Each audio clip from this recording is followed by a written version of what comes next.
Greetings from Eastern Nigeria, Omochukwu. Hope you are enjoying your Sunday. Alright, another update for this Sunday.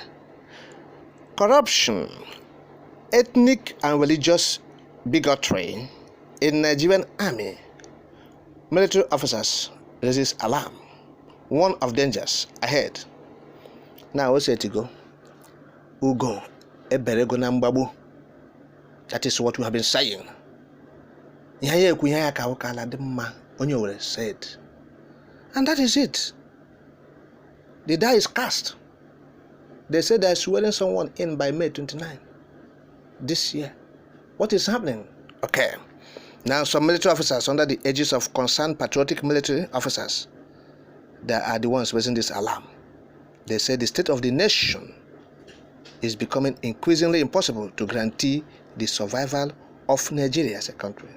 Say Nigeria is not going to survive any longer because of what they are saying. Now the group has written an open letter to the presidency, Senate, and service chiefs. They titled it, "The Military Promoting Grave Injustice and Unprofessionalism to Destroy Nigeria." You don't see them now. Now in that said open letter, they warn that if the situation must be changed, the situation in Nigeria, the ugliest circumstances, they said there must be a radical response to destroy the evil roots that have made Nigeria a failed country. Let me quote part of their statement. I quote now. "There was a time when Nigerians could live in full satisfaction from fundamental provisions of the state such as security, safety, means of livelihood, and all-inclusiveness.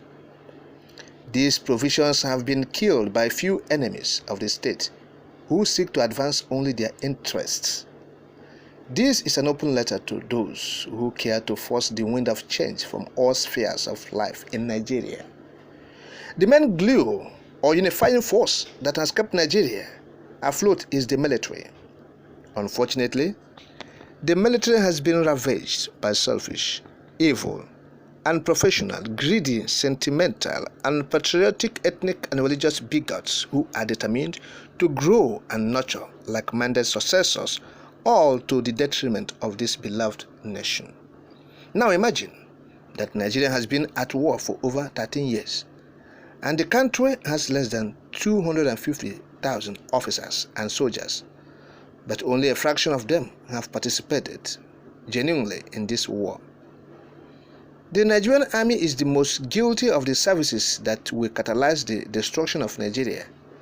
The kind of evil in the army is beyond comprehension.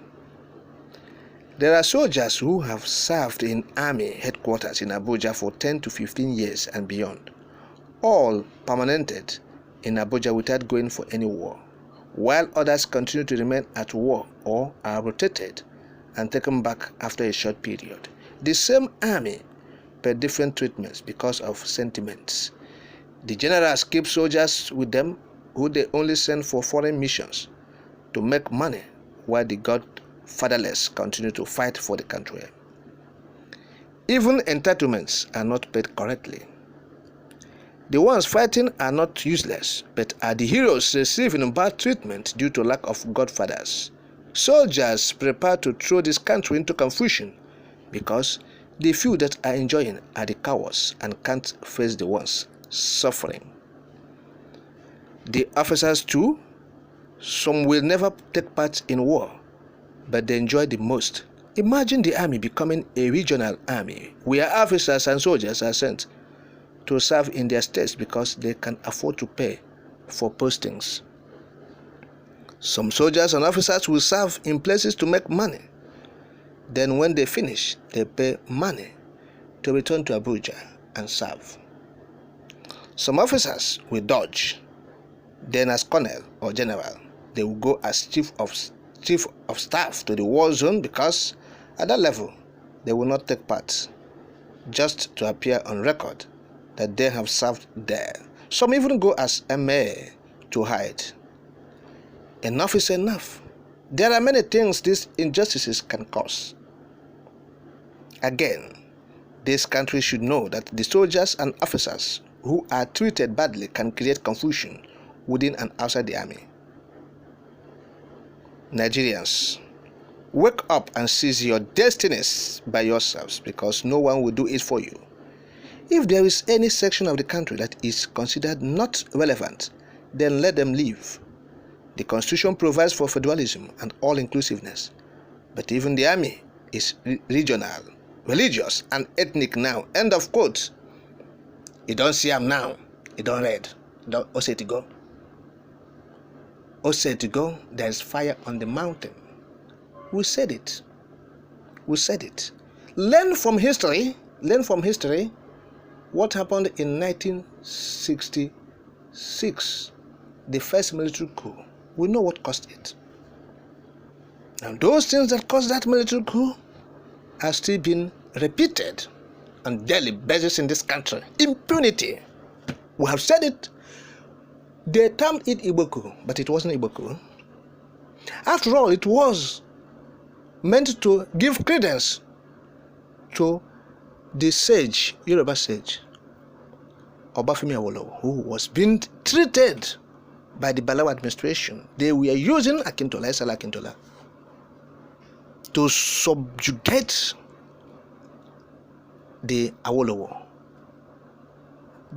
And a lot of corruption, impunity was found during Balawa's regime. Okay? Now there was intervention, military intervention. All these things, the Yorubas have forgotten about it.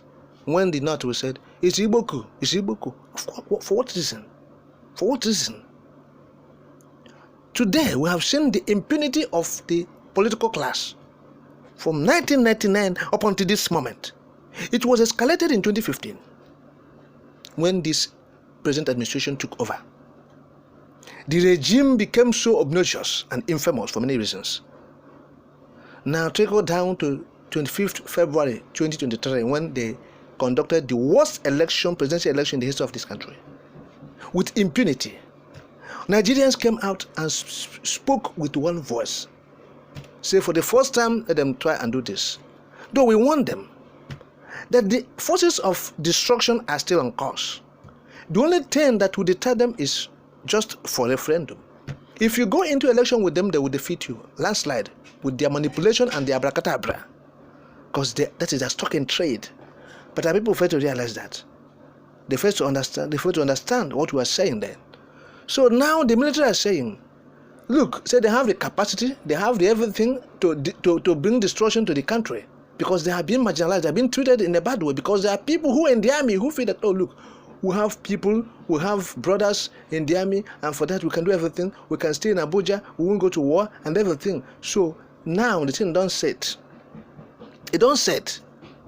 So we're advising our brothers and sisters, wherever you are, when you are making investment, be very careful now. From now onwards, things will not be the same, because you see what is happening. This is, opundential impunity.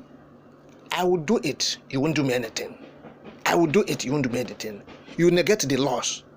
A court of competent judicial has said, release someone who committed no offense, as court have said. You still kept him there because you feel that you have the power to do that. Oh look, when you push people to the wall, you know what they will do? They will react. And so in the impunity in everywhere, impunity in the electoral processes and manipulation, impunity, will rig the election, they won't do anything. Not be talk, they go talk. After talk, we're not waiting again. We'll continue to do whatever they do. They loot, they collect money, they do anything. What would they do? They kill people. No be so? What do they do? So now the thing don't happen. They don't cast. So the army is ready to strike. So men, guys, people should be skeptical and be vigilant. Spend less and know what is happening in your environment. They said people are ready to go.